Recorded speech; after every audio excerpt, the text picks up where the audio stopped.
I immediately thought of the Hebrew interpretation. What is the sacred space?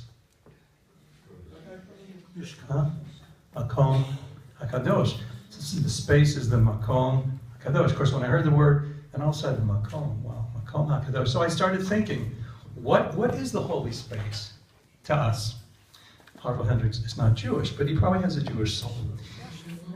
If I asked you what is the holiest city in the world, you would probably say Jerusalem.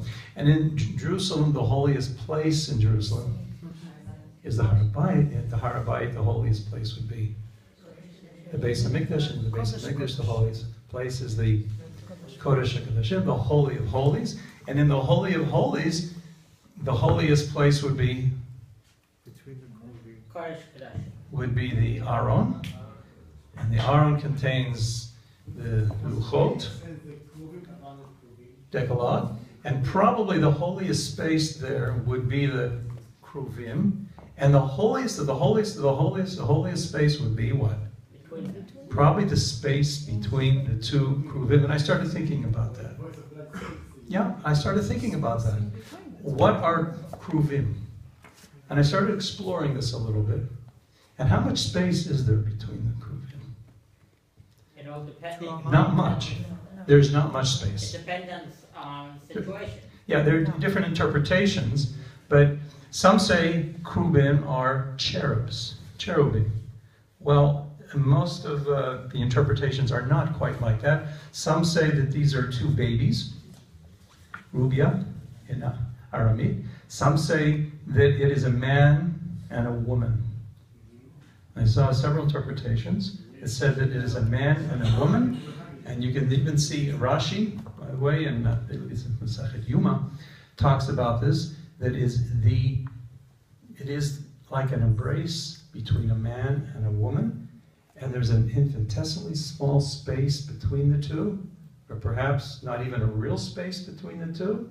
And what is in that space? The Shekhinah. The Shekhinah, okay? That's God. So when you start thinking about this, wow, the holiest place on the face of the earth is the space between a man and a woman. And God resides in that small space. Maybe that's what Harville Hendricks means when he says the sacred space. And I started thinking about this, and then I looked further, and I found an interesting Perush, I think it was also Masechet Yuma, that says that 3 times a year the Jews would go up to Jerusalem. They go into the Beis HaMikdash. They go into the Beis HaMikdash, and the Kohen would pick up the parochet and show the people passing through, show them the Aron Kodesh. And he said, look at the embrace between the two Kruvim. Ze chibatam l'fnei HaKadosh Baruch Hu. This is your relationship with God, is the relationship between these two people. And some say this is a man and woman, and the Shekhinah rests between them. Chazal further tell us, Ish v'isha zachu, if a man and a woman are merit-worthy, Shekhinah, Shekhinah rests between them. Im lo zachu, if they're not, Eish ochalatam. And the reason why it says that Eish ochalatam, because if you know the word Ish and Isha, they're almost identical words. Sure. They're almost identical words, but there's a letter in one that's not in the other, and a letter than in the others. I was just thinking about this now. One has a yud and one has a hey.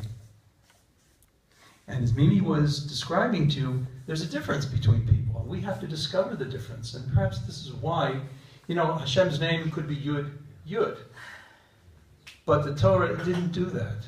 One is a Yud and one is a Hey, I think, to emphasize that they're different. And if you take out the Yud and the Hey, what are you left with? Ish.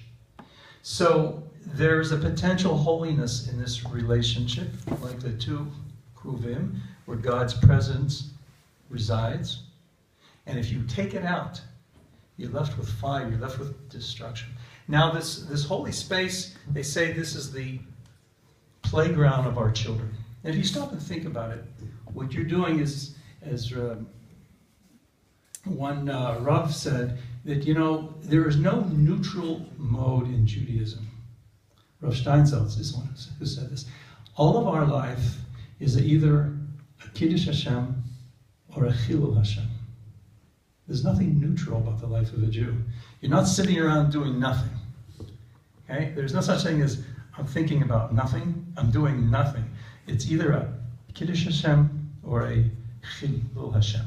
So what you're doing with your spouse is either you're creating a sacred space by relating to her. By the word relationship doesn't mean me.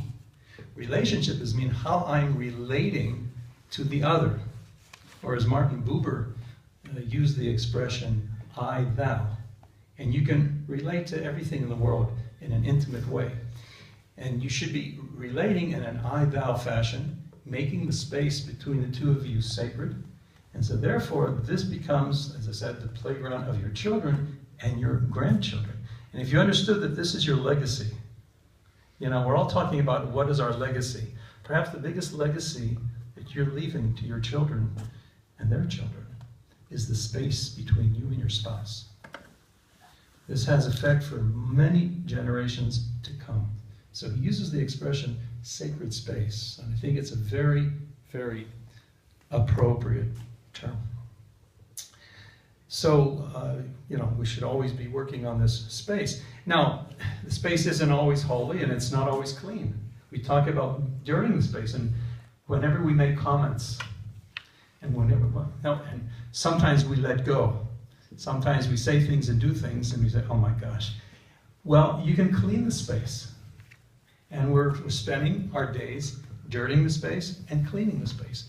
And the more you're involved with cleaning the space and being conscious of cleaning the space, the more you can make that space sacred. That's how you build a relationship. It's not like you get married and then you ride off into the sunset. That's what I thought when I got married, We get on our horses and we ride off into the sunset. The work begins. And you're consciously working on that space